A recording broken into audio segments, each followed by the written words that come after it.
ನಿಮಗೆ ಗೊತ್ತಾ ಜಗತ್ತಿನಲ್ಲಿಗಿಂತ ದೊಡ್ಡ ಸುಳ್ಳು ಯಾವುದು ಅಂತ?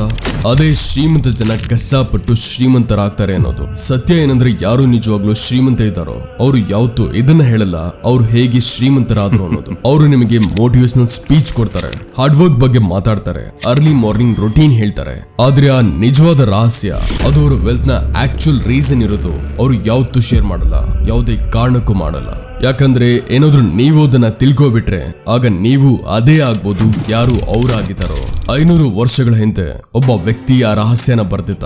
ಅವನ ಹೆಸರಿತ್ತು ಮ್ಯಾಕಿಯಾವೆಲಿ. ಮತ್ತೆ ಅವನ ಬುಕ್ ಎಷ್ಟು ಡೇಂಜರಸ್ ಇತ್ತು ಅಂದ್ರೆ ಚರ್ಚ್ ಅದನ್ನ ಬ್ಯಾನ್ ಮಾಡ್ತು. ಪೋಪ್ ಹೇಳ್ದ ಇದು ದೆವ್ವದ ಪುಸ್ತಕ.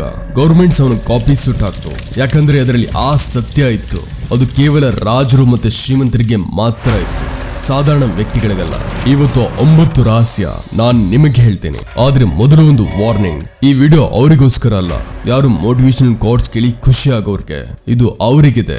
ಯಾರು ಸತ್ಯನ ಕೇಳೋ ತಾಕತ್ ಇರ್ತಾರೋ, ಯಾರು ಇವತ್ತಿಂದ ತಮ್ಮ ಜೀವನನ ಬೇರೆ ರೀತಿಯಿಂದ ಬದುಕಬೇಕು ಅಂತ ಇರ್ತಾರೋ. ಏನಾದ್ರೂ ನೀವು ಆ ವ್ಯಕ್ತಿ ಆಗಿದ್ರೆ ಆಗ ಮುಂದೆ ಕೇಳಿ. ಆದ್ರೆ ನಾನು ಶುರು ಮಾಡೋದಕ್ಕಿಂತ ಮುಂಚೆ ಒಂದು ವಿಷಯ ಕ್ಲಿಯರ್ ಮಾಡ್ತೀನಿ. ಈ ವಿಡಿಯೋ ಪ್ರತಿಯೊಬ್ಬರಿಗೂ ಅಲ್ಲ. ನೋ, ಯಾವ ಜನ ಬರೀ ಇದನ್ನ ಯೋಚಿಸ್ತಾರೋ, ಬರೀ ಸ್ವಲ್ಪ ಕಷ್ಟಪಟ್ಟು ಪಾಸಿಟಿವ್ ಇದ್ರೆ ಆಗ ಎಲ್ಲ ಸರಿ ಹೋಗುತ್ತೆ, ಅವರು ಈಗಲೇ ವಿಡಿಯೋ ಬಂದ್ ಮಾಡ್ಬೋದು. ಅವರಿಗೆ ಈ ಕಾಂಟೆಂಟ್ ಅಲ್ಲ, ಇದು ಅವರಿಗಿದೆ. ಯಾರು ಅರ್ಥ ಮಾಡ್ಕೊಂಡಿದ್ದಾರೋ ಈ ಜಗತ್ತು ಆ ರೀತಿ ಇಲ್ಲ, ಯಾವ ರೀತಿ ಇದು ಕಾಣುತ್ತೋ, ಯಾರು ನಿಜವಾದ ಗೇಮ್ ಹೇಗೆ ಆಡ್ಬೇಕು ಅನ್ನೋದು ತಿಳ್ಕೋಬೇಕು ಅಂತ ಇರ್ತಾರೋ, ಯಾರು ಒಳಗಿಂದ ತಯಾರಾಗಿದ್ದಾರೋ ಆ ಸತ್ಯನ ಕೇಳೋದಕ್ಕೆ, ಯಾರು ಅದನ್ನ ಅವರಿಗೆ ಹೇಳದೇ ಇರೋಂಥದ್ದು. ಏನಾದ್ರೂ ನೀವು ಅವರಲ್ಲಿ ಒಬ್ಬರಾಗಿದ್ರೆ ಆಗ ಈ ಚಾನೆಲ್ ನ ಈಗಲೇ ಸಬ್ಸ್ಕ್ರೈಬ್ ಮಾಡಿ. ಯಾಕಂದ್ರೆ ಇಲ್ಲಿ ಆ ಮಾತುಕತೆ ಆಗುತ್ತೆ, ಅದು ನಿಮಗೆ ಬೇರೆ ಎಲ್ಲೂ ಸಿಗದೇ ಇರೋದು. ಮತ್ತೆ ಈಗ ಮೊದಲನೇ ರಹಸ್ಯ, ರೂಲ್ 1, ನರಿಯಾಗಿ ಸಿಂಹ ಅಲ್ಲ. ಇಟಲಿಯಲ್ಲಿ ಒಬ್ಬ ವ್ಯಕ್ತಿ ಇದ್ದ, ಜೋವಾನಿ ಡಿ ಮೆಡಿಸ್. ಇಟಲಿಯ ಎಲ್ಲಕ್ಕಿಂತ ಶ್ರೀಮಂತ ವ್ಯಕ್ತಿ. ಆದ್ರೆ ಏನಾದ್ರೂ ನೀವು ಅವನನ್ನ ಸ್ಟ್ರೀಟ್ ಅಲ್ಲಿ ನೋಡಿದ್ರೆ ಆಗ ನಿಮಗೆ ಸ್ವಲ್ಪನೂ ಅಂದಾಜು ಆಗ್ತಿರ್ಲಿಲ್ಲ. ಸಾಧಾರಣ ಬಟ್ಟೆ, ಸಾಧಾರಣ ಮನೆ, ಯಾವುದೇ ಕೆಲಸಕಾರ ಇಲ್ಲ, ಒಬ್ಬ ನಾರ್ಮಲ್ ವ್ಯಕ್ತಿ ತರ. ಆದ್ರೆ ಸತ್ಯ ಏನಂದ್ರೆ ಇಡೀ ಯುರೋಪ್ ನ ರಾಜ ಆದವನು ಅವನಿಂದ ಸಾಲ ತಗೋತಿದ್ದ. ಪ್ರತಿಯೊಂದು ದೊಡ್ಡ ಡೀಲ್ ಅವನು ಸನ್ನೆ ಮಾಡೋದ್ರಲ್ಲಿ ಇತ್ತು. ಮತ್ತೆ ಇದು ಯಾರಿಗೂ ಸ್ವಲ್ಪನೂ ಗೊತ್ತಿರಲಿಲ್ಲ. ಮ್ಯಾಕಿಯಾವೆಲಿ ಇವರಿಂದ ಒಂದು ರೂಲ್ ತೆಗೆದಿದ್ದ, ಸಿಂಹ ಕಾಣುತ್ತೆ ಅದಕ್ಕೆ ಬಲಿ ಆಗುತ್ತೆ, ನರಿ ಕಾಣಿಸ್ಕೊಳ್ಳೋದಿಲ್ಲ ಅದಕ್ಕೆ ಬದುಕಿರತ್ತೆ.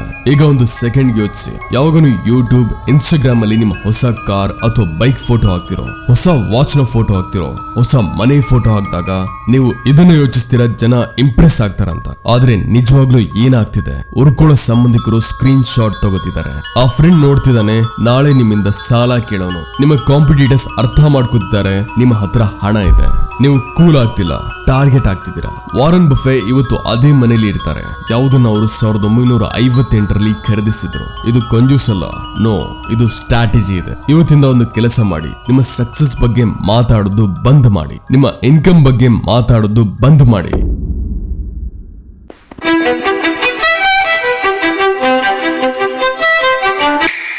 ರೂಲ್ 2, ಬಡತನದ ನಾಟಕ ಮಾಡಿ. ಇದು ಕೇಳೋದಕ್ಕೆ ಚೂರು ಚೆನ್ನಾಗಿ ಕಾಣಲ್ಲ, ಆದ್ರೆ ಪೂರ್ತಿ ಮಾತು ಕೇಳಿ. ಮ್ಯಾಕಿಯಾವೆಲಿಯ ಜಮಾನದಲ್ಲಿ ಒಬ್ಬ ಫ್ರಾನ್ಸಿಸ್ಕೋ ಟೆಕ್ಸ್ಟೈಲ್ ಮರ್ಚೆಂಟ್ ಆಗಿದ್ದ ಫ್ಲೋರೆನ್ಸ್ ಅಲ್ಲಿ. ಅವನು ತನ್ನ ಬಿಸ್ನೆಸ್ ಶುರು ಮಾಡ್ತಾ ಮತ್ತೆ ಮೊದಲ ವರ್ಷದಲ್ಲೇ ತುಂಬಾ ಒಳ್ಳೆ ಪ್ರಾಫಿಟ್ ಆಯ್ತು. ಈಗ ಒಬ್ಬ ನಾರ್ಮಲ್ ವ್ಯಕ್ತಿ ಇದ್ರೆ ಏನ್ ಮಾಡ್ತಿದ್ದ, ಹೊಸ ಕಾರ್ ಖರೀದಿ ಮಾಡ್ತಿದ್ದ, ದೊಡ್ಡ ಆಫೀಸ್ ತಗೋತಿದ್ದ, ಮತ್ತೆ ಜನರಿಗೆ ಹೇಳ್ತಿದ್ದ ಬಿಸ್ನೆಸ್ ಚೆನ್ನಾಗಿ ನಡೀತಿದೆ. ಆದ್ರೆ ಫ್ರಾನ್ಸಿಸ್ಕೋ ಬೇರೆ ಏನೋ ಮಾಡ್ದ. ಅವನು ತನ್ನ ಹಳೆ ಬಟ್ಟೆಗಳನ್ನ ಹಾಕೋದು ಶುರು ಮಾಡ್ದ. ಅದೇ ಹಳೆ ಚಿಕ್ಕ ಅಂಗಡಿಯಲ್ಲಿ ಕೂತ್ಕೋತಿದ್ದ. ಯಾವಾಗ ಯಾರಾದ್ರೂ ಕೇಳ್ತಿದ್ರೆ ಬಿಸ್ನೆಸ್ ಹೇಗ್ ನಡೀತಿದೆ ಅಂತ, ಆಗ ಅವನು ಸದಾ ಇದೇ ಹೇಳ್ತಿದ್ದ, ಮಾರ್ಕೆಟ್ ಸ್ಲೋ ಇದೆ ಸರ್, ಹಂಗ ಮ್ಯಾನೇಜ್ ಆಗ್ತಿದೆ. ಮತ್ತೆ ಇದರ ಪರಿಣಾಮ ಏನಾಯ್ತಂದ್ರೆ ಕಾಂಪಿಟೇಟರ್ಸ್ ಅವನನ್ನ ಸೀರಿಯಸ್ಲಿ ತಗೊಳ್ಳಿರ. ಯಾಕಂದ್ರೆ ಅವ್ರಿಗನ್ಸಿತ್ತು ಇವನಂತೂ ಚಿಕ್ಕ ವ್ಯಾಪಾರಿ. ಸಪ್ಲೈಯರ್ಸ್ ಅವನಿಗೆ ಒಳ್ಳೆ ರೇಟ್ಸ್ ಕೊಟ್ರು, ಯಾಕಂದ್ರೆ ಅವ್ರಿಗನ್ಸ್ತು ಇವನು ಸ್ಟ್ರಗಲ್ ಮಾಡ್ತಿದ್ದಾನೆ. ಗೌರ್ಮೆಂಟ್ ಅವನನ್ನ ಇಗ್ನೋರ್ ಮಾಡ್ತು, ಮತ್ತೆ ಯಾರು ಅವನ ಗ್ರೋತ್ ನ ಟ್ರ್ಯಾಕ್ ಮಾಡಿಲ್ಲ. 5 ವರ್ಷದಲ್ಲಿ ಅವನು ಸದ್ದಿಲ್ಲದೆ ಇಡೀ ಸಿಟಿಯ ಎಲ್ಲಕ್ಕಿಂತ ದೊಡ್ಡ ಟೆಕ್ಸ್ಟೈಲ್ ಮರ್ಚೆಂಟ್ ಆದ. ಮತ್ತೆ ಯಾರ ಕಿವಿಗೂ ಈ ವಿಷಯ ಹೋಗ್ಲಿಲ್ಲ. ಇದೇ ಹ್ಯೂಮನ್ ಸೈಕಾಲಜಿ ಇದೆ. ಮನುಷ್ಯ ವೀಕ್ ಇರೋರ ಸಹಾಯ ಮಾಡ್ತಾರೆ, ಮತ್ತೆ ಸ್ಟ್ರಾಂಗ್ ಇರೋರಿಂದ ಹೆದರ್ತಾರೆ. ಸ್ಟ್ರಾಂಗ್ ಇರೋನ ತಡೆಯೋ ಪ್ರಯತ್ನ ಮಾಡ್ತಾನೆ, ಸ್ಟ್ರಾಂಗ್ ಇರೋರ ಮೇಲೆ ಜನನ ಎದ್ದಿ ಕಟ್ತಾರೆ. ಅದಕ್ಕೆ ಸೈಕಾಲಜಿನ ನಿಮ್ಮ ಲೈಫ್ ಅಲ್ಲಿ ಯೂಸ್ ಮಾಡಿ. ಮೀಟಿಂಗ್ ಅಲ್ಲಿ ಹೋಗಿ ಹೇಳಿ ಮಾರ್ಕೆಟ್ ಟಫ್ ಇದೆ, ನೆಗೋಷಿಯೇಷನ್ ಅಲ್ಲಿ ಕೂತ್ಕೊಳ್ಳಿ, ಬಜೆಟ್ ಟೈಟ್ ಇದೆ ಸರ್ ಅಂತ ಹೇಳಿ. ಆದ್ರೆ ಒಳಗಿಂದೊಳಗೆ ಮೆಲ್ಲಗೆ ಯಾರಿಗೂ ಗೊತ್ತಾಗದಾಗೆ ನಿಮ್ಮ ಎಂಪೈರ್ ನಿಲ್ಲಿಸ್ತಾ ಇರಿ. ನೆನಪಿಡಿ, ಶ್ರೀಮಂತ ಜನ ಬಡವರ ಹಾಗೆ ನಾಟಕ ಮಾಡ್ತಾರೆ, ಮತ್ತೆ ಬಡವರು ಶ್ರೀಮಂತರ ಹಾಗೆ. ಆದ್ರೆ 3ನೇ ರೂಲ್ ನಿಮ್ಮ ಎಲ್ಲಕ್ಕಿಂತ ಹತ್ತಿರ ಇರೋ ಜನರ ಬಗ್ಗೆ ಇದೆ.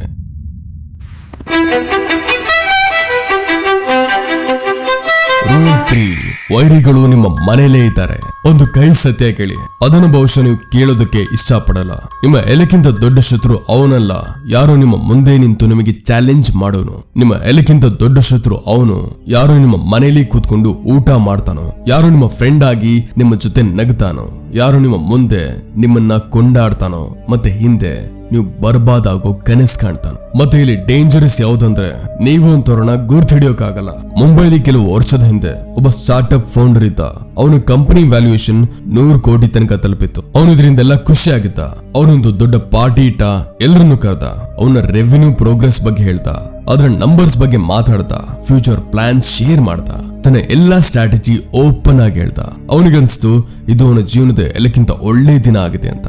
ಆದ್ರೆ 6 ತಿಂಗಳಾದ್ಮೇಲೆ ಏನಾಯ್ತು, ಅವನ CTO ರಿಸೈನ್ ಮಾಡ್ತಾ ಮತ್ತೆ ಕಾಂಪಿಟೇಟರ್ ಜಾಯಿನ್ ಮಾಡ್ತಾ, ಅವನ ಎಲ್ಲಾ ಟೆಕ್ನಿಕಲ್ ನಾಲೆಡ್ಜ್ ತಗೊಂಡು ಮತ್ತೆ ಮಾರ್ಕೆಟಿಂಗ್ ಹೆಡ್ ಅದೇ ಬಿಸ್ನೆಸ್ ಮಾಡೆಲ್ ಇಂದ ತನ್ನೊಂದು ಬೇರೆ ಕಂಪನಿನೇ ಶುರು ಮಾಡ್ದ. ಇನ್ವೆಸ್ಟರ್ಸ್ ಪ್ರೆಷರ್ ಹಾಕೋದು ಶುರು ಮಾಡಿದ್ರು. ಮತ್ತೆ ಆ ಕಂಪನಿ ಯಾವ್ದು 100 ಕೋಟಿದಿತ್ತೋ 2 ವರ್ಷದಲ್ಲಿ ಬಂದ್ ಆಗೋಯ್ತು. ಅವನ ಒಂದೇ ತಪ್ಪಿತ್ತು, ಅವನು ಎಲ್ಲರಿಗೂ ಹೇಳ್ದ ಅವನ ಹತ್ರ ಏನಿದೆ ಅಂತ. ಸ್ಯಾನ್ಸೋ ಹೇಳಿದ್ದ, ಯಾವಾಗ ಸ್ಟ್ರಾಂಗ್ ಇರ್ತಿರೋ ಆಗ ವೀಕ್ ಕಾಣಿ, ಯಾವಾಗ ವೀಕ್ ಇರ್ತಿರೋ ಆಗ ಸ್ಟ್ರಾಂಗ್ ಕಾಣಿಸ್ಕೊಳ್ಳಿ. ಆದ್ರೆ ಮ್ಯಾಕ್ಯಾವೆಲಿ ಒಂದು ಹೆಜ್ಜೆ ಇನ್ನು ಮುಂದೆ ಹೋದ. ಅವನು ಹೇಳ್ದ, ಸದಾ ವೀಕ್ ಕಾಣಿಸ್ಕೊಳ್ಳಿ. ನೀವು ಸ್ಟ್ರಾಂಗ್ ಇರೋದು ಅವರಿಗೆ ಆಗ ಗೊತ್ತಾಗಬೇಕು ಯಾವಾಗ ತುಂಬಾ ಟೈಮ್ ಆಗಿರುತ್ತೋ, ಯಾವಾಗ ನೀವು ಮೊದಲೇ ಇಷ್ಟು ಮುಂದೆ ಹೋಗಿರ್ಬೇಕಂದ್ರೆ ಯಾರು ನಿಮ್ಮನ್ನ ತಡೆಯೋದಕ್ಕೆ ಆಗದೆ ಇರೋಷ್ಟು. ಇವತ್ತಿಂದ ಒಂದು ರೂಲ್ ಫಾಲೋ ಮಾಡಿ, ಯಾರಿಗೆ ನಿಮ್ಮ ಸಕ್ಸಸ್ ಬಗ್ಗೆ ಗೊತ್ತಿರಲ್ವೋ ಅವನು ನಿಮ್ಮನ್ನ ತಡೆಯೋದಕ್ಕಾಗಲ್ಲ. ರೂಲ್ 4, ನೆರಳಲ್ಲಿ ಸಾಮ್ರಾಜ್ಯ ಬೆಳೆಸಿ. ನಿಮಗ್ ನೀವೊಂದು ಪ್ರಶ್ನೆ ಕೇಳಿ, ನಿಜವಾದ ಪವರ್ ಯಾವುದು? ಯಾವುದು ಕಾಣುತ್ತೋ ಅದು ಪವರ, ಅಥವಾ ಯಾವುದು ಕಾಣೋದಿಲ್ವೋ ಅದ? ಯಾರ ಇನ್ಸ್ಟಾಗ್ರಾಮ್ ಅಲ್ಲಿ 5 ಮಿಲಿಯನ್ ಫಾಲೋವರ್ಸ್ ಇದಾರೋ ಅವನು ಪವರ್ಫುಲ್? ಅದು ಒಂದು ಪ್ರಾಡಕ್ಟ್ ಇದೆ, ಅದು ಒಂದು ಟೂಲ್ ಇದೆ, ಅದರಿಂದ ಅವನಿಗೆ ಸ್ಪಾನ್ಸರ್ ಮಾಡೋದು, ಅದು ಅವನ ಹಿಂದೆ ಇರೋ ನಿಜವಾದ ಹಣ ಇದೆ, ಅದು ಅವನ ರೀಚ್ ನ ಖರೀದಿ ಮಾಡಿ ಲಕ್ಷಾಂತರ ಜನರಿಗೆ ತನ್ನ ಮೆಸೇಜ್ ತಲುಪಿಸುತ್ತೆ. ಅವನು ಪವರ್ಫುಲ್. ಮತ್ತೆ ನೀವು ಅವರ ಹೆಸರನ್ನ ಯಾವತ್ತೂ ಕೇಳಿರಲ್ಲ. ಅವನ ಯಾವುದೇ ಇನ್ಸ್ಟಾಗ್ರಾಮ್ ಇಲ್ಲ, ಅವನ ಯಾವುದೇ ಪಬ್ಲಿಕ್ ಪ್ರೆಸೆನ್ಸ್ ಇಲ್ಲ, ಅವನು ಎಲ್ಲೂ ಕಾಣಿಸ್ಕೊಳ್ಳಲ್ಲ. ಆದ್ರೆ ಅವನು ಎಲ್ಲಾ ಜಾಗದಲ್ಲೂ ಇದ್ದಾನೆ. ಇದೇನೇ ನಿಜವಾದ ಪವರ್. ಇವತ್ತಿಂದ ಇದನ್ನ ಮಾಡಿ, ಮಲ್ಟಿಪಲ್ ಇನ್ಕಮ್ ಸ್ಟ್ರೀಮ್ಸ್ ಮಾಡಿ. ಆದ್ರೆ ಬರೀ ಒಂದರ ಬಗ್ಗೆ ಜನರಿಗೆ ಗೊತ್ತಿರ್ಬೇಕಷ್ಟೇ. ಮತ್ತೆ ಅದು ಕೂಡ ಎಲ್ಲಿಗಿಂತ ಬೋರಿಂಗ್ ಮತ್ತೆ ಆರ್ಡಿನರಿ ಆಗಿರೋದು. ಯಾರಿಗೂ ಹೇಳ್ಬೇಡಿ ಸ್ಟಾಕ್ ಮಾರ್ಕೆಟ್ ಅಲ್ಲಿ ಹಣ ಹಾಕ್ತೀರಾ, ಇದು ನಿಮ್ಮ ಮತ್ತೆ ನಿಮ್ಮ ಅಕೌಂಟೆಂಟ್ ಮಾತಾಗಿರ್ಬೇಕು. ಯಾವಾಗ ಯಾರಾದ್ರೂ ಕೇಳಿದಾಗ ಏನ್ ಮಾಡ್ತೀರಾ, ಆಗ ಬರೀ ಇಷ್ಟ ಹೇಳಿ, ಒಂದು ಚಿಕ್ಕ ಕೆಲಸ ಇದೆ, ಹಂಗೋ ಹಿಂಗೋ ನಡೀತಿದೆ. ಕನೆಕ್ಷನ್ಸ್ ನ ಸೈಲೆಂಟ್ ಆಗಿ ಬೆಳೆಸಿ. ಆ CA ಜೊತೆ ಫ್ರೆಂಡ್ಶಿಪ್ ಮಾಡ್ಕೊಳ್ಳಿ. ಯಾರು ಬ್ಯಾಕ್ ಗ್ರೌಂಡ್ ಅಲ್ಲಿ ಇದ್ದು ಮೆಲ್ಲಗೆ ಕೆಲಸ ಮಾಡ್ತಿರ್ತಾರೋ ಆ ಲಾಯರ್ ನ ತಿಳ್ಕೊಂಡಿರಿ.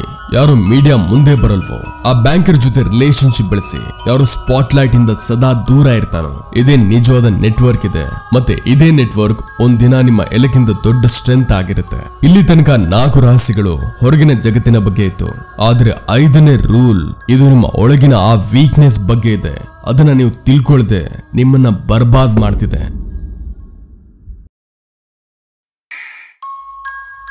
ರೂಲ್ 5, ತಾಳ್ಮೆ ಎಲ್ಲಕ್ಕಿಂತ ದೊಡ್ಡ ಆಯುಧ. 2017ರಲ್ಲಿ ಯಾವಾಗ ಬಿಟ್ಕಾಯಿನ್ ಬೂಮ್ ಬಂತೋ, ಒಬ್ಬ ಹುಡುಗನ ಸ್ಟೋರಿ ಕೇಳಿ. ಅವನು 10 ಲಕ್ಷ ರೂಪಾಯಿ ಇನ್ವೆಸ್ಟ್ ಮಾಡ್ದ. ಮತ್ತೆ 2 ತಿಂಗಳ ಒಳಗೆ ಕೇವಲ 60 ದಿನದಲ್ಲಿ ಅದು 50 ಲಕ್ಷ ಆಗೋಯ್ತು. 5 ಪಟ್ಟು ರಿಟರ್ನ್, ಯಾವುದೇ ಶ್ರಮ ಇಲ್ಲದೆ. ಮತ್ತೆ ಅವನೇನ್ ಮಾಡ್ದ, ಫೇಸ್ಬುಕ್ ಮೇಲೆ ಸ್ಕ್ರೀನ್ ಶಾಟ್ ಶೇರ್ ಮಾಡ್ದ, ಫ್ರೆಂಡ್ಸ್ ಗಳಿಗೆ ಇನ್ವೆಸ್ಟ್ಮೆಂಟ್ ಟಿಪ್ಸ್ ಕೊಡೋದಕ್ಕೆ ಶುರು ಮಾಡ್ದ, ತನ್ನನ್ನ ಕ್ರಿಪ್ಟೋ ಎಕ್ಸ್ಪರ್ಟ್ ಅಂತ ಹೇಳ್ಕೊಂಡ, ಮೀಡಿಯಾಗಳಿಗೆ ಇಂಟರ್ವ್ಯೂ ಕೊಟ್ಟ, ಪ್ರತಿಯೊಬ್ಬರಿಗೂ ಹೇಳ್ದ, ನೋಡಿ ನಾನು ಏನ್ ಮಾಡ್ದೆ. ಇದರ ರಿಸಲ್ಟ್ ಏನಾಯ್ತಂದ್ರೆ ರಿಲೇಟಿವ್ಸ್ ಹಣ ಕೇಳಿದ್ರು ಇನ್ವೆಸ್ಟ್ ಮಾಡೋದಕ್ಕೆ. ಇನ್ಕಮ್ ಟ್ಯಾಕ್ಸ್ ನೋಟಿಸ್ ಬಂತು. ಕೆಲವು ಜನರು ಫಿಸಿಕಲಿ ಭಯ ಪಡಿಸಿದ್ರು. ಸ್ಟ್ರೆಸ್ ಎಷ್ಟು ಹೆಚ್ಚಾಯ್ತಂದ್ರೆ ರಾತ್ರಿ ನಿದ್ದೆ ಹೊರಟೋಯ್ತು. ಅವನು ಪ್ಯಾನಿಕ್ ಅಲ್ಲಿ ಎಲ್ಲ ಮಾರ್ಬಿಟ್ಟ. ಮತ್ತೆ ಯಾವ ಹಣ ಉಳಿದಿತ್ತೋ ಅದುವೇ ಮೆಲ್ಲ ಮೆಲ್ಲಗೆ ಖರ್ಚಾಗೋಯ್ತು. ಸಂಪತ್ತು ಬಂತು ಮತ್ತೆ ಸದ್ದು ಮಾಡ್ಕೊಂಡು ಹೊರಟು ಹೋಯ್ತು. ಮ್ಯಾಕಿಯಾವೆಲಿ 20 ವರ್ಷ ತನಕ ಇಟಲಿಯ ಪಾಲಿಟಿಕ್ಸ್ ಅಬ್ಸರ್ವ್ ಮಾಡ್ದ, ರಾಜರನ್ನ ನೋಡ್ದ, ಮರ್ಚೆಂಟ್ಸ್ ನೋಡ್ದ, ಜನರಲ್ ನೋಡ್ದ. ಅವನು ಒಂದೇ ನಿರ್ಧಾರ ಇತ್ತು, ಯಾರು ಬೇಗ ಹೇಳ್ತಾನೋ ಅವನು ಬೇಗ ಹಾರೋಗ್ತಾನೆ. ಫಸ್ಟ್ ಮನಿ ಫಾಸ್ಟ್ ಆಗಿ ಹೊರಟೋಗುತ್ತೆ. ಕ್ವಿಕ್ ರಿಚ್ ಸ್ಕೀಮ್ ಕೆಲಸ ಮಾಡಲ್ಲ. ನಿಜವಾದ ವೆಲ್ತ್ ಮೆಲ್ಲ ಮೆಲ್ಲಗೆ ಆಗೋದು. ಯಾವುದೇ ಸದ್ದಿಲ್ದೆ, ಯಾವುದೇ ಅನೌನ್ಸ್ಮೆಂಟ್ ಇಲ್ದೆ, ಯಾವುದೇ ಸ್ಕ್ರೀನ್ ಶಾಟ್ ಇಲ್ದೆ. ಮತ್ತೆ ಯಾವಾಗ ಅದು ಆಗುತ್ತೋ ಆಗ ಅದು ಅಲ್ಲೇ ಇರುತ್ತೆ ಜನರೇಷನ್ಸ್ ತನಕ. ತಾಳ್ಮೆ ಒಂದು ವೀಕ್ನೆಸ್ ಅಲ್ಲ, ತಾಳ್ಮೆ ಒಂದು ಸ್ಟ್ರಾಟಜಿ ಇದೆ. ಮತ್ತೆ ಯಾರು ಇದು ಅರ್ಥ ಮಾಡ್ಕೋತಾನೋ ಅವನನ್ನ ಯಾರು ತಡೆಯೋದಕ್ಕಾಗಲ್ಲ. ಮತ್ತೆ 6ನೇ ರೂಲ್ ಇದು ಆ ವಿಷಯದ ಬಗ್ಗೆ ಇದೆ. ಅದನ್ನ ನೀವು ಪ್ರತಿದಿನ ಮಾಡೋದು ಮತ್ತೆ ನಿಮಗೆ ಗೊತ್ತೇ ಇಲ್ಲ ಇದು ನಿಮ್ಮನ್ನ ಬರ್ಬಾದ್ ಮಾಡ್ತಿದೆ ಅಂತ. ರೂಲ್ 6, ಜಗತ್ತಿಗೆ ಅದೇ ತೋರಿಸಿ ಯಾವುದನ್ನ ತೋರಿಸ್ಬೇಕು ಅಂತ ಇರ್ತಿರೋ. ಒಂದು ಸತ್ಯ ಹೇಳ್ತೀನಿ, ಅದನ್ನ ಬಹುಶಃ ನೀವು ಯಾವತ್ತೂ ಈ ಆಂಗಲ್ ಇಂದ ಯೋಚಿಸಿರಲ್ಲ. ಜಗತ್ತಲ್ಲಿ ಯಾವುದೇ ವ್ಯಕ್ತಿ ನಿಮ್ಮನ್ನ ಆ ರೀತಿ ನೋಡಲ್ಲ. ಯಾವ ರೀತಿ ನೀವು ನಿಜವಾಗ್ಲೂ ಇದ್ದೀರೋ ಅವನು ನಿಮ್ಮನ್ನ ಆ ರೀತಿ ನೋಡ್ತಾನೆ. ಯಾವ ರೀತಿ ನೀವು ಅವನಿಗೆ ತೋರಿಸಿರ್ತೀರೋ ನಿಮ್ಮ ರಿಯಾಲಿಟಿ ಅಲ್ಲ, ನಿಮ್ಮ ಇಮೇಜ್ ಮ್ಯಾಟರ್ ಆಗುತ್ತೆ. ಮತ್ತೆ ಮ್ಯಾಕ್ಯಾವೆಲಿ 500 ವರ್ಷದ ಹಿಂದೆನೆ ಇದನ್ನ ಅರ್ಥ ಮಾಡ್ಕೊಂಡಿದ್ದ. ಅವನು ಹೇಳಿದ್ದ, ನೀವು ಯಾವ ರೀತಿ ಇದೀರಾ ಅನ್ನೋದು ಮ್ಯಾಟರ್ ಆಗಲ್ಲ, ಆದ್ರೆ ಇದಂತೂ ಖಂಡಿತ ಮ್ಯಾಟರ್ ಆಗುತ್ತೆ. ಜನ ನಿಮ್ಮ ಬಗ್ಗೆ ಏನ್ ಯೋಚಿಸ್ತಾರೆ, ಯಾಕಂದ್ರೆ ಜನ ನಿಮ್ಮ ಜೊತೆ ನಿಮ್ಮ ರಿಯಾಲಿಟಿ ಅಕಾರ್ಡಿಂಗ್ ನಡೆಯಲ್ಲ, ಬದಲಿಗೆ ಅವರು ನಿಮ್ಮ ಇಮೇಜ್ ಅಕಾರ್ಡಿಂಗ್ ನಡೀತಾರೆ. ಈಗ ಯೋಚಿಸಿ, ಏನಾದ್ರೂ ನೀವು ಶ್ರೀಮಂತರಿದ್ರೆ ಮತ್ತೆ ಜನ ಯೋಚಿಸ್ತಿದ್ರೆ ನೀವೊಬ್ಬ ಸಾಧಾರಣ ಅಂತ, ಆಗ ನೀವು ಕಂಪ್ಲೀಟ್ಲಿ ಸೇಫ್ ಇದ್ದೀರಾ. ಯಾರು ನಿಮ್ಮನ್ನ ಟಾರ್ಗೆಟ್ ಮಾಡಲ್ಲ, ಯಾರು ನಿಮ್ಮಿಂದ ಸಾಲ ಕೇಳಲ್ಲ, ಯಾರು ನಿಮ್ಮಿಂದ ಜೆಲಸ್ ಆಗಲ್ಲ. ನೀವು ಮೆಲ್ಲಗೆ ನಿಮ್ಮ ಎಂಪೈರ್ ಕಟ್ತಿರಬಹುದು ಮತ್ತೆ ಜಗತ್ತಿಗೆ ಗೊತ್ತೇ ಆಗಲ್ಲ. ಆದ್ರೆ ಏನಾದ್ರೂ ನೀವು ಸಾಧಾರಣ ಇದ್ದು ಮತ್ತೆ ಜನ ಯೋಚಿಸ್ತಿದ್ರೆ ನೀನು ಶ್ರೀಮಂತ ಅಂತ, ಆಗ ನೀವು 4 ಕಡೆಯಿಂದ ಅಪಾಯದಲ್ಲಿದ್ದೀರಾ. ಎಲ್ಲಾ ಕಡೆಯಿಂದ ಕೈ ಬರುತ್ತೆ, ಎಲ್ಲಾ ಕಡೆಯಿಂದ ಎಕ್ಸ್ಪೆಕ್ಟೇಷನ್ ಬರುತ್ತೆ, ಎಲ್ಲಾ ಕಡೆಯಿಂದ ಜನ ನಿಮ್ಮಿಂದ ಅದನ್ನ ಕೇಳ್ತಾರೆ, ಅದನ್ನ ನೀವು ಕೊಡೋದಕ್ಕೆ ಆಗದೆ ಇರೋದು. ಮತ್ತೆ ಯಾವಾಗ ನೀವು ಕೊಡೋದಕ್ಕೆ ಆಗಲ್ವೋ ಆಗ ಅದೇ ಜನ ನಿಮ್ಮ ಶತ್ರು ಆಗ್ತಾರೆ. ಇವತ್ತಿಂದ ಒಂದು ಕೆಲಸ ಮಾಡಿ, ನಿಮ್ಮ ಲೈಫ್ ಸ್ಕ್ರಿಪ್ಟ್ ನ ನೀವೇ ಬರೀರಿ. ಜನರಿಗೆ ಅದೇ ತೋರಿಸಿ. ಯಾವುದು ನಿಮಗೆ ಇಷ್ಟ ಆಯ್ತು ಅವರು ನೋಡೋದಕ್ಕೆ. ಯಾವುದು ನಿಮ್ಮನ್ನ ವೀಕ್ ಮಾಡುತ್ತೋ ಅದನ್ನ ಮುಚ್ಚಿಡಿ. ಯಾವುದು ನಿಮ್ಮನ್ನ ಸೇಫ್ ಇಡುತ್ತೋ ಅದನ್ನ ತೋರಿಸಿ. ಯಾಕಂದ್ರೆ ಯಾರು ತನ್ನ ಇಮೇಜ್ ಸ್ವತಃ ಕಂಟ್ರೋಲ್ ಮಾಡ್ತಾನೋ ಅವನು ತನ್ನ ಜೀವನನ ಸ್ವತಃ ಕಂಟ್ರೋಲ್ ಮಾಡ್ತಾನೆ. ಮತ್ತೆ ಯಾರು ತನ್ನ ಇಮೇಜ್ ನ ಬೇರೆಯವರಿಗೆ ಬಿಲ್ಡ್ ಮಾಡೋದಕ್ಕೆ ಕೊಡ್ತಾನೋ ಅವನು ಸದಾ ಬೇರೆಯವರ ಕೈಯಲ್ಲಿ ಇರ್ತಾನೆ. ಆದ್ರೆ 7ನೇ ರೂಲ್ ಇದು ಆ ಜನಗಳಿಗಿದೆ ಯಾರು ತುಂಬಾ ಸ್ಮಾರ್ಟ್ ಆಗಿ ಕಾಣೋ ಪ್ರಯತ್ನ ಪಡ್ತಾರೋ ಮತ್ತೆ ಅವರಿಗೆ ಗೊತ್ತೇ ಆಗಲ್ಲ ಇದು ಅವ್ರಿಗೆ ಎಲ್ಲಕ್ಕಿಂತ ದೊಡ್ಡ ತಪ್ಪು ಅಂತ.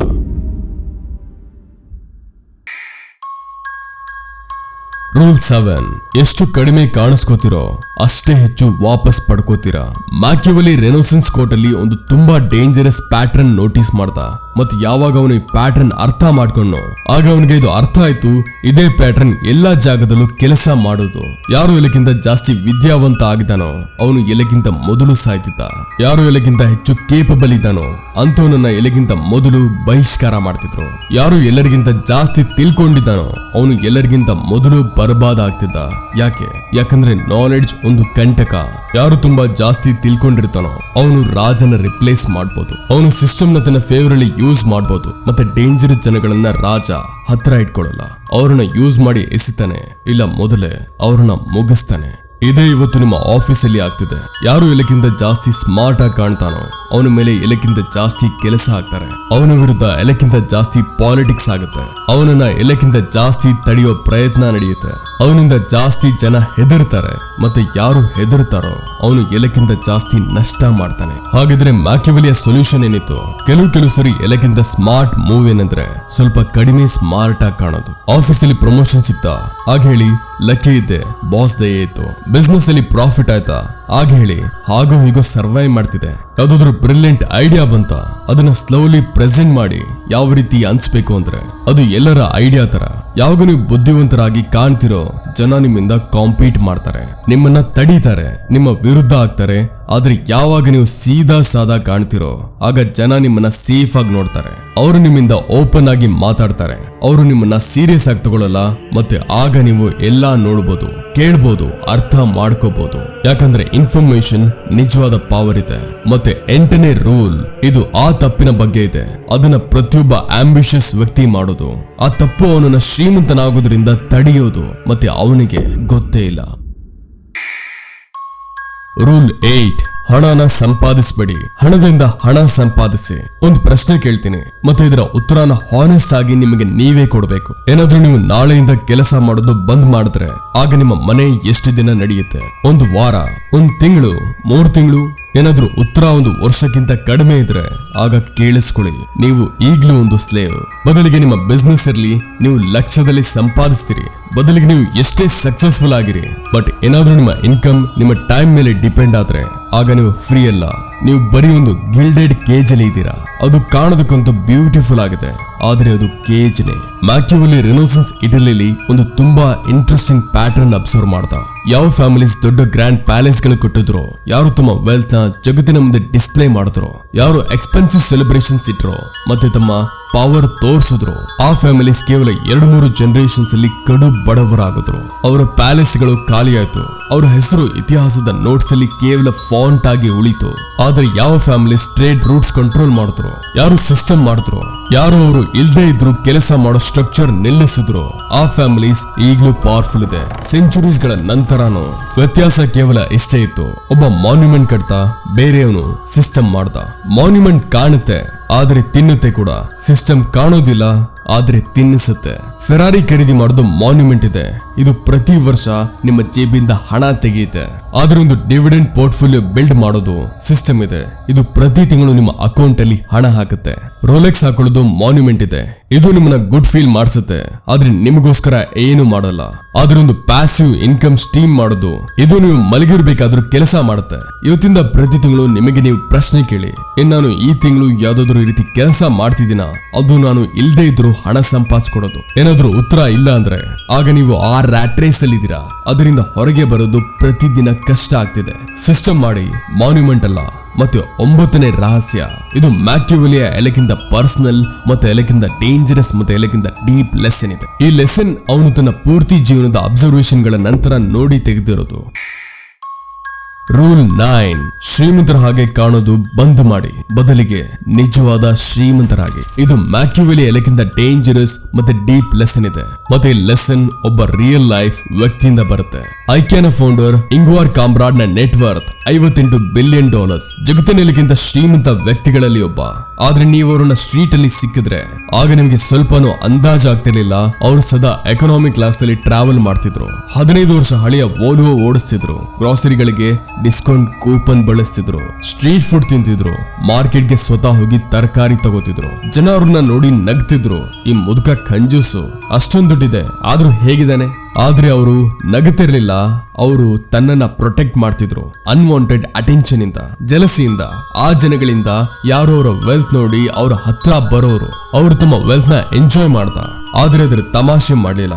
ಅವರು ತಮ್ಮ ಜೀವನ ತಮ್ಮ ಷರತ್ತಿನ ಮೇಲೆ ಬದುಕಿದ್ರು. ಯಾರಿಗೂ ಇದನ್ನ ಪ್ರೂವ್ ಮಾಡದೆ ಅವರು ಶ್ರೀಮಂತರು ಅನ್ನೋದು. ಯಾಕಂದ್ರೆ ಯಾರಿಗೆ ಪ್ರೂವ್ ಮಾಡ್ಬೇಕಿದೆಯೋ ಅವರು ಇನ್ನೂ ಪ್ರೂವ್ ಮಾಡೋ ಸ್ಟೇಜ್ ಅಲ್ಲೇ ಇದ್ದಾನೆ. ಯಾರು ಜೆನ್ಯೂನ್ಲಿ ವೆಲ್ತ್ ಇದಾನೋ ಅವನು ಇನ್ನೂ ಪ್ರೂವ್ ಮಾಡ್ಬೇಕಿಲ್ಲ.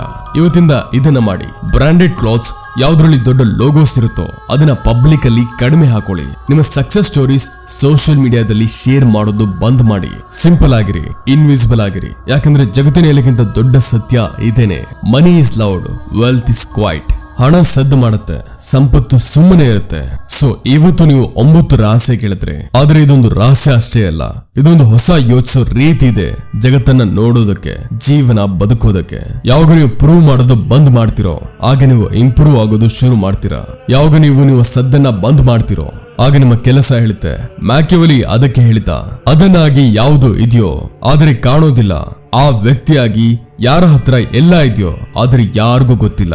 ಒಬ್ಬ ವ್ಯಕ್ತಿಯಲ್ಲಿ ಕಾಣೋ ನಿಶಬ್ದ ಆಗಿ, ಆದ್ರೆ ಅವನ ನಿಶಬ್ದದಲ್ಲಿ ಒಂದು ಇಡೀ ಎಂಪೈರ್ ಇದೆ. ಏನಾದ್ರೂ ಈ ವಿಡಿಯೋ ನಿಮ್ಮ ಒಳಗೆ ತನಕ ತಲುಪಿದ್ರೆ ಆಗ ಒಂದು ಕೆಲಸ ಮಾಡಿ, ಇದನ್ನ ಒಬ್ಬ ವ್ಯಕ್ತಿ ಜೊತೆ ಶೇರ್ ಮಾಡಿ. ಯಾರು ತನ್ನ ಪ್ರತಿಯೊಂದು ಸಕ್ಸಸ್ ನ ಸೋಷಿಯಲ್ ಮೀಡಿಯಾದಲ್ಲಿ ಹಾಕ್ತಾರೋ ಅವರಿಗೆ ಇದನ್ನ ಕೇಳೋದು ತುಂಬಾ ಅವಶ್ಯಕತೆ ಇದೆ. ಸೊ ಈ ವಿಡಿಯೋಗೆ ನಿಮ್ಮ ಪ್ರೀತಿಯ ಲೈಕ್ ಕೊಟ್ಟು ಚಾನಲ್ ನ ಸಬ್ಸ್ಕ್ರೈಬ್ ಮಾಡೋದನ್ನ ಮರಿಬೇಡಿ. ಸಿಗೋಣ ಮುಂದಿನ ವಿಡಿಯೋದಲ್ಲಿ. Keep learning and keep growing.